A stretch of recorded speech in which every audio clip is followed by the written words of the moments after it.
Hey guys, hope you're doing good. Named this video Out of the Filthy Pit of Hell because that's exactly where my addiction brought me to. I'm pretty sure some of you understand what I'm talking about. But man, that's where I was. It was about, I didn't really go into addiction really hardcore until about 19, 20 years old. And I found myself learning how to cook meth. I did that for several years. And then my life had gotten so cruddy, I ended up going through my first divorce. I ended up getting hooked on painkillers, methadone clinic, Oxycontin, Xanax, Klonopin, and eventually I started shooting up heroin. This was all up until 27 years old, and my life had become such a pit of hell. I was sleeping in abandoned houses. I would look for the little pink stickers that showed me it was condemned, and I would just sleep in there a few nights and then try to move to a friend's couch. But at this point, I didn't have any friends because nobody wanted to be around me.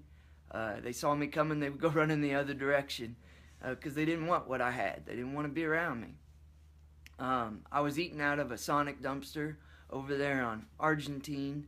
I was trying to hitch rides to get, because I didn't have a car, trying to hitch rides to get to the methadone clinic in the morning, and then in the evening trying to find panhandle money so I could buy some heroin. Guys, it sucked. I just wanted any chemical in my body to change the way I felt.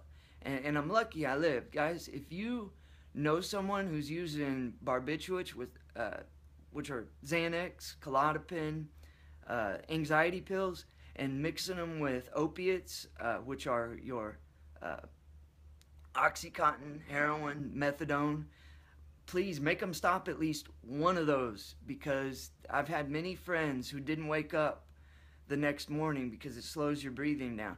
Even if they're mixing the anxiety pills with alcohol, that's happened before, and it's a very common thing. People are dying from that every single day because it slows their breathing down and they just don't wake up. So if you know someone doing that, warn them. Please make them stop.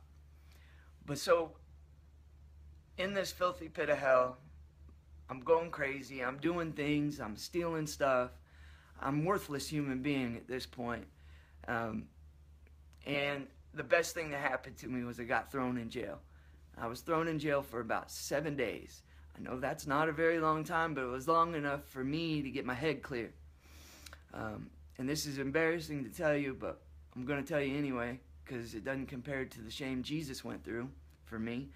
While I was in there, I was faking seizures. It's probably some of the best acting I've ever done in my life. And they gave me Tylenol, so don't do that. I probably faked at least 20 plus seizures just to try to get them to give me something, and they didn't, so don't do that. Man, okay, so while I was in there faking seizures, the day I was about to get released, about 5 minutes before, this chaplain came in to talk to me. And he normally doesn't go into medical, but that day he did. It was nothing but God. And he had a list of churches. And he said, go to this one, Faith Builders International, Pastor Philip Still. He said, run there, don't walk, and go immediately after you get out of here if you really want to change. He said, they'll take people like you. And so I was like, great, because I'm worthless, and I want to go where they'll take worthless people. Anyhow, I did exactly that. I went to that church, and guys, I had accepted Jesus when I was younger. I got baptized, but I didn't know Jesus. I just went my own way, did my own thing. It was basically a cute bumper sticker at that point. And I believe I really loved Jesus. I just went my own way and got really screwed up and lost. This time I went into church and I knew I needed God. I knew I had no other way out. And I just decided to give God 100%. And in my immaturity, I told God, if you don't change my life this time, I'm going to give you 100%. And if my life don't change, then you ain't God and I'm not living for you. And I'm just going to go back and kill myself. I'm going to go back to drugs and kill myself. But wouldn't you know, when you give God 100%, all of a sudden things start changing. And that's exactly what happened for me. Um, People started coming into my life. God appointed people. I mean, when you give God everything you got, He'll start putting people in your path to help you get where He wants to get you.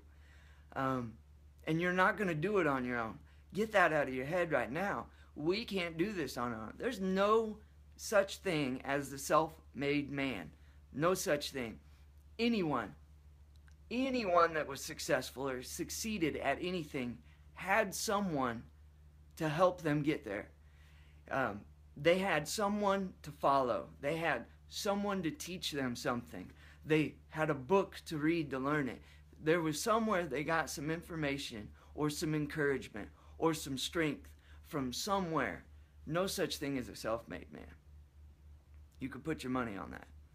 So I'm saying that to say this. When you are trying to get out of drug addiction, this is what helped me. And this is why I'm free today. Is because I had people to follow. I had a church. I had a church family. I had people around me that had been there and could show me the way out. And guys, when I accepted Jesus, that turbocharged my recovery, because now, instead of just going to meetings, NA meetings, AA meetings, which I did all the time, I was going to church in between those times. And so I was filling my time with all these other things, with people, and surrounding myself with people who were doing the same thing I was doing. And that's how you're going to get out. It's very, very simple. I mean, that's the same way you learn how to do dope and deal dope, is you watch somebody else do it. You learned somewhere how to do it. Even if you just learned from television, you learned. So I got my pastor. I've got my pastor relationship. I've got my church family. I've got people to show me the way out. And that's the way you do this thing. That's the way you get out, is we have to find our family. I mean, when Jesus helped me through this, he was the one who gave me purpose. That's what's so great. NA meetings are awesome. AA meetings are awesome. They show you how to do the clean time. They show you how to take the steps to keep clean. But when you add Jesus into that, it turbocharges your recovery, because now you've given your life to the Creator, the one who created you and everything in this world, and the one who created your purpose and gave you a purpose. And man, if you want to stay clean, find out what your purpose is on this planet, and you'll go places you never thought you could have gone. I mean, he took a worthless human being like me that was going nowhere, doing nothing, horrible, thief, addict, liar, and turned my life around. And now here I am doing videos trying to tell other people how to get it. And I couldn't think of a better way to live my life. And now I'm running a 12-step meeting of my own, Overcomers Outreach. You should come visit us. We're in DeSoto at my church. So, guys, if nobody's told you they love you today, I love you. And man, keep your head up. It's really simple. Just find someone to follow. Find someone that has what you want. Follow that example. Stay around strong people. Fill your time up with good things, and you'll make it. I love you, and we'll see you on the next one.